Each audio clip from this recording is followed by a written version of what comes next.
दोस्तों नमस्कार। बिहिनिया संजय से मैं कौशल तिवारी। बिना विचारे जो करे वो पाछे पछताए, काम बिगाड़ो आपनो जग में हो थसाए। छत्तीसगढ़ में इन दिनों शब्दों की मर्यादा तार तार हो रही है। नफरत और घृणा के बोल जिस तरीके से इस प्रदेश की शांति को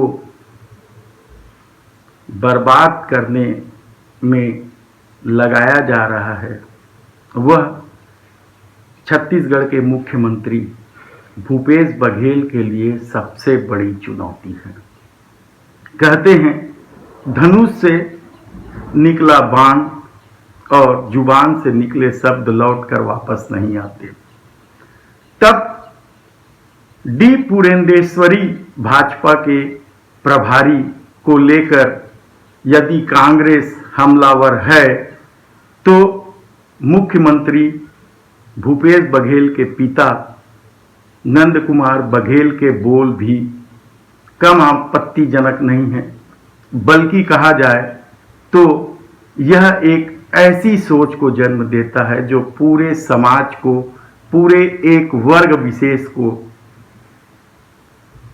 उद्वेलित करता है। भूपेश बघेल के पिता नंद कुमार बघेल कहते हैं कि ब्राह्मण विदेशी हैं और उन्हें यहां रहने का अधिकार नहीं है। इसे लेकर ब्राह्मण समाज बेहद उद्वेलित है। हालांकि नंद कुमार बघेल के खिलाफ रिपोर्ट लिख दी गई है, थाने में एफआईआर दर्ज हो गया है और नंद कुमार बघेल ने इसके लिए माफी भी मांग ली है। लेकिन जिस तरीके से नफरत का खेल शब्दों के माध्यम से राजनीतिक दल और उससे जुड़े लोग करते रहे हैं, वह न इस शांत प्रदेश के लिए अच्छा है, न ही देश के लिए अच्छा है। नंद कुमार बघेल का यह कटु वचन पहली बार सामने नहीं आया है। इससे पहले भी वो भगवान राम को लेकर और दूसरे समाज को लेकर, राजनीति से जुड़े स्वर्ण नेताओं को लेकर उनकी वैमनस्यता सामने आते रही है, घृणा सामने आते रही है, नफरत सामने आते रही है। अजीत जोगी के शासनकाल में तो ब्रह्म कुमार रावण को मत मारो जैसी पुस्तकें लिखकर वे चर्चा में रहे, तब भी बेहद विरोध हुआ था। और अब माफी मांगने के बाद भी उनके नफरत के बोल रुक नहीं रहे हैं और यही मुख्यमंत्री भूपेश बघेल के लिए सबसे बड़ी चुनौती है। आदमी दुनिया से तो लड़ सकता है, लेकिन अपने परिवार और अपने घर से कैसे लड़े? तब सवाल ये उठता है कि आखिर इस तरह के नफरत के बोल बोलने वालों के साथ कानून सम्मत किस तरह का व्यवहार किया जाए। हाल ही में जिस तरीके से भाजपा प्रभारी डी पुरेंदेश्वरी ने कांग्रेस सरकार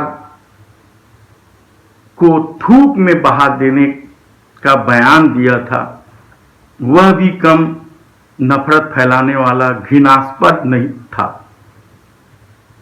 ऐसे में यदि नंद कुमार बघेल माफी मांगने के बाद जब मुख्यमंत्री के दावेदार टीएस बाबा के खिलाफ विस्फोमन करते हैं कि वे गद्दार हैं, आरएसएस के व्यक्ति हैं, तब ये कांग्रेस के लिए भी चिंता का विषय है।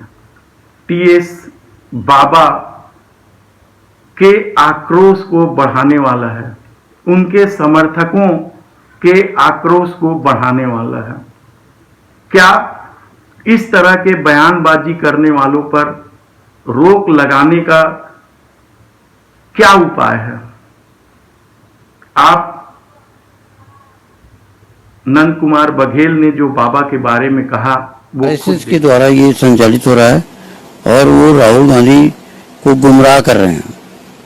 और टीएस बाबा भी आरएसएस का आदमी है और वो ये कुटिल चाल चल रहे हैं। हमारी राय में राहुल गांधी को ये चाहिए कि टीएस बाबा को तत्काल पार्टी से निकाल बाहर करे। हालांकि नंद कुमार बघेल यानी अपने पिता के बयान को लेकर मुख्यमंत्री भूपेश बघेल ने साफ कहा है कि कानून से ऊपर कोई नहीं है। उनके मतभेद उनके पिता से शुरू से रहे हैं और वे कार्रवाई भी करेंगे। ऐसे में सवाल बहुत से हैं कि क्या जिस तरीके के नफरत के बोल के लिए संघ और भाजपा चर्चित हैं, क्या छत्तीसगढ़ में इसी तरीके की अराजकता फैलाई जा रही है? क्यों नहीं सरकार ऐसे लोगों के खिलाफ कड़ी कार्रवाई? एक तरफ छत्तीसगढ़ के मुख्यमंत्री भूपेश बघेल छत्तीसगढ़ की संस्कृति को बढ़ावा देने का काम कर रहे हैं, किसानों की आय को दुगना करने के लिए या बढ़ाने के लिए नए नए उपाय कर रहे हैं, ग्रामीण अर्थव्यवस्था के लिए शानदार काम कर रहे हैं। लेकिन यह मुख्यमंत्री को भी सोचना होगा कि यदि घर से ही इस तरीके से विश्वमन होता रहा तो ये न तो छत्तीसगढ़ की संस्कृति के अनुकूल है और न ही कांग्रेस के अनुकूल होगा। धन्यवाद।